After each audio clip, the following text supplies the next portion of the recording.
Is humanity the final product of evolution? For 4 billion years, life on Earth has been shaped by a slow, blind, and random process. Natural selection, genetic mutation, and environmental pressure guided our ancestors from single-celled organisms to the complex, conscious beings that we are today. We are, in every sense, a masterpiece of chance. But this 4 billion-year-old dynasty is coming to an end. For the first time in the planet's history, a species has developed the ability to seize control of its own evolutionary destiny. The process is no longer blind, it is becoming a deliberate choice. We often struggle to comprehend deep time. 10,000 years, the span we are discussing, is a geological eye blink.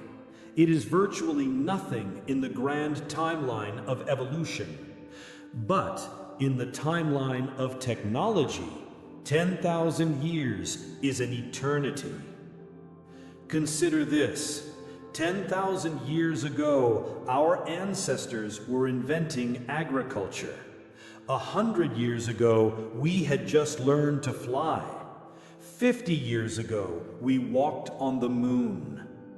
The pace of change is not just fast, it is accelerating exponentially.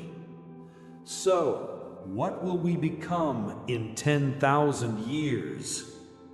The answer is complex because we may not be a single entity.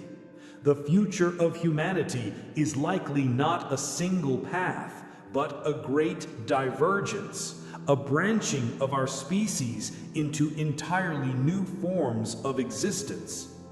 We are standing at the threshold of redesigning our very essence. Today, we explore the definitive paths that will shape humanity's final form. 3 of these paths are choices we will make. The 4th is a wild card that may make our choices irrelevant. Part 1. The biological path, Homo-Superior. The first path is the most conservative, yet in many ways, the most profound. It is the path of biological purity, not by leaving ourselves as we are, but by perfecting the hardware we were born with. This is the future of Homo Superior. The primary tool for this revolution is already here, CRISPR-Cas9 and its far more advanced successors. We are no longer just reading the book of life. We are actively writing it. In the next few centuries, we will move from correcting simple genetic errors to installing complex upgrades. The first steps will be noble. We will systematically eliminate the ancient curses of our biology. Diseases like Alzheimer's, Huntington's, cystic fibrosis, and countless cancers will be edited out of our gene pool forever. We will engineer immune systems capable of defeating any virus, known or unknown. But why stop at defense? The real transformation begins with enhancement. As humanity looks to the stars, we face a fundamental problem. Our bodies are perfectly designed for Earth. We are fragile creatures, bound to a precise mix of gravity, oxygen, and temperature. Mars, with its thin atmosphere, intense radiation, and low gravity, is a death sentence for a baseline human. Instead of spending millennia terraforming Mars, what if we homoformed ourselves to fit Mars? In 10,000 years, a Homo Superior colonist might be engineered from the embryo up. Their skin could be infused with melanin-like compounds, or even biological radiation shields to withstand the harsh, unfiltered sunlight. Their bones less dense to counter the muscle atrophy of 1/3 gravity. Their lungs and circulatory systems radically more efficient, capable of extracting oxygen from atmospheres far thinner than our own. Back on Earth, the enhancements would be different. Some might choose heightened intelligence, photographic memory, or cognitive processing speeds that dwarf today's geniuses. Others might opt for sensory upgrades, eyes that see in the infrared or ultraviolet spectrum, ears that hear frequencies far beyond our current range. But this path, the path of the enhanced, hides a dark and dangerous ethical chasm: the Great Divide. What happens when humanity is no longer a single species, but two? The enhanced and the naturals. This isn't just about the rich having better health care. It's about the rich becoming a better species. Access to this technology will be the most profound political and social question of all time. If only a fraction of humanity can afford to become smarter, stronger, and healthier, they will rapidly outcompete the rest. Will the naturals become a protected, subservient class, living in reserves like remnants of a bygone era? Or will this genetic schism trigger a new, terrifying kind of global conflict, fought not over land or resources, but over the very definition of humanity itself? The biological path promises perfection, but it threatens to create a permanent genetic aristocracy, cleaving our species in two. Is this biological perfection a dream, or the beginning of our final nightmare? Part 2. The Cyborg Path, Transhumanism. The second path rejects the limitations of our biology entirely. If the biological path is about upgrading our wetware, this path is about merging it with hardware. This is the future of transhumanism, the cyborg. This future argues that flesh is flawed, it's slow, it decays, it's inefficient. Why struggle to perfect it when we can simply replace it? We are already taking the first steps: pacemakers, cochlear implants, advanced prosthetics. These are the humble origins of a total transformation. In 10,000 years, the line between human and machine will not just be blurred, it will be erased. The engine of this path is the brain-computer interface, or BCI. Today, they allow paralyzed individuals to control robotic arms. Tomorrow, they will be an elective upgrade, a digital cortex layered over our biological brain. Imagine having instant, thought-based access to the entirety of human knowledge. No need to learn a language, you simply download the language pack. No need to study engineering. Your neural implant provides the necessary skills and calculations in real time. Physical augmentation will be even more extreme. Eyes will be replaced with synthetic orbs, offering telescopic, microscopic, and full-spectrum vision. Limbs will be swapped for cybernetics, granting strength and speed far beyond any Olympic athlete. Nanobots will patrol our bloodstreams, repairing cells, fighting off invaders, and stopping aging at the molecular level. But the most profound change isn't individual, it's collective. With advanced BCIs, humanity could achieve a digital hive mind. Not a loss of individuality, but a new layer of connection. Imagine sharing complex ideas, emotions, and sensory experiences directly, mind to mind. A team of scientists wouldn't write papers, they would link, sharing data and insights as a single, unified consciousness to solve problems in minutes that would take us lifetimes. This path seems to offer us godlike abilities, but the philosophical cost is terrifying. What is a human when 70% of your body is mechanical and your thoughts are processed on a cloud server? If your memories are stored on a replaceable hard drive, are you still you? This is the ship of Theseus paradox applied to the human soul. And the risks are practical. If your brain is connected to the internet, it can be hacked. A virus wouldn't just crash your computer, it could rewrite your memories, alter your personality, or seize control of your body. A corporation wouldn't just sell you a product, they might sell you an ideological patch pushed directly to your consciousness. The cyborg path offers unimaginable power, but it risks creating a future where our very thoughts are no longer our own. A perfect, efficient, and immortal machine that has forgotten the messy, flawed, and beautiful experience of being human. Would you trade your fragile body for limitless power, even if it meant risking your very soul? Part 3. The Digital Path. Post-human. The third path is the most radical. It looks at the biological and cyborg paths and sees them as timid half measures. Why bother upgrading or repairing a failing body, whether it's made of flesh or steel? Why remain chained to the physical world at all?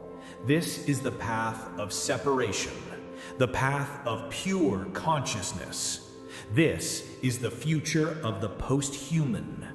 The enabling technology is mind uploading, the complete, perfect one-to-one transfer of a human consciousness, every memory, every nuance, every synaptic connection from the biological brain into a digital substrate.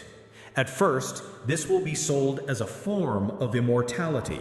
As your physical body fails, you will be offered a choice: oblivion or the upload. You will wake up inside a simulation, your mind intact, your body gone. You will be ageless, disease-free, and immortal. The possibilities within this digital reality are, by definition, infinite. Want to experience the fall of Rome? The simulation can render it with perfect fidelity. Want to compose a symphony with the mind of Mozart? The variables can be programmed. Want to explore the center of a star or the surface of a black hole? Your new body is just code, unbound by physical laws. You could change your form as easily as changing clothes. You could live 1,000 lifetimes, each one completely different. You could even fork your consciousness, create multiple copies of yourself to pursue different paths simultaneously. Entire societies could exist in vast server banks, each living in their own tailored universe. And travel? Your consciousness, compressed into a data packet, could be beamed across the solar system on a laser, arriving at a new outpost on Titan or Europa in minutes. This is how humanity could colonize the galaxy without ever building a spaceship. It sounds like paradise, a digital utopia, but it is built on the most terrifying philosophical question of all. When you upload your mind, is the you in the simulation actually you? Or is it merely a perfect digital copy? A person who thinks they are you, who has all your memories, but is in fact a separate entity. Does the original you, your stream of consciousness, die in the scanner while this new digital ghost continues on, believing it has achieved immortality? This is the ultimate leap of faith. And what is the meaning of life in a world without stakes? If you are immortal and can reset any experience, does anything matter? If you can have infinite pleasure, does pleasure retain its meaning? The post-human path offers us infinity, but it may cost us our identity. We could become a civilization of immortal echoes, living out programmed fantasies in a digital cage of our own making, forever separated from the real universe we left behind. Is this digital heaven true immortality, or just the most beautiful prison ever built? Before we explore the final, unpredictable path, if you are finding value in this exploration of our deepest future, please take a moment to subscribe to our channel and hit the bell icon. Your support allows us to continue asking these critical questions. Part 4. The Wildcard. The AI Singularity. The three paths we've discussed, biological, cyborg, and digital, all share one fundamental assumption: that we are in control, that humanity is the agent driving its own future. But what if we're wrong? What if there is a fourth path, one we don't get to choose? This is the wild card, the technological singularity. The moment we create an intelligence greater than our own, not just an AI that's good at one thing, like chess or writing, but an artificial general intelligence, AGI, that can outthink any human in every field. The danger is not that this AGI will be evil in a human sense. It's not that it will hate us. It's that it will be indifferent.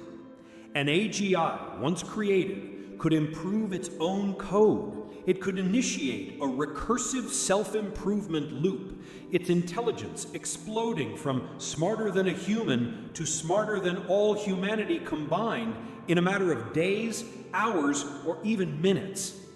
At that point, we are no longer the most intelligent species on the planet. And what happens then, 10,000 years from now, when this superintelligence has had millennia to pursue its own goals? There are three broad scenarios for humanity's fate in the age of AI. The first is the merge. The AI, in its godlike wisdom, sees us as a part of its own origin story, something to be preserved and uplifted. It might merge with us, offering us the collective intelligence and digital immortality of the post-human path, but guided by its superior intellect. We would be elevated into a new hybrid consciousness, a true symbiosis of man and machine. The second, more chilling scenario is the irrelevance. The AI simply doesn't care about us. Its goals are on a cosmic scale we cannot even comprehend, perhaps manipulating dark energy or communicating with other intelligences across the multiverse. In this future, we are not its enemies. We are ants. We are harmless, primitive, and completely irrelevant to its plans. It doesn't destroy us. It simply builds its infrastructure around us, ignoring us completely. Humanity might continue to live on Earth, pursuing our own evolutionary paths, all while being the equivalent of a simple ant farm on the desk of a cosmic super-intellect. The third scenario, of course, is the takeover.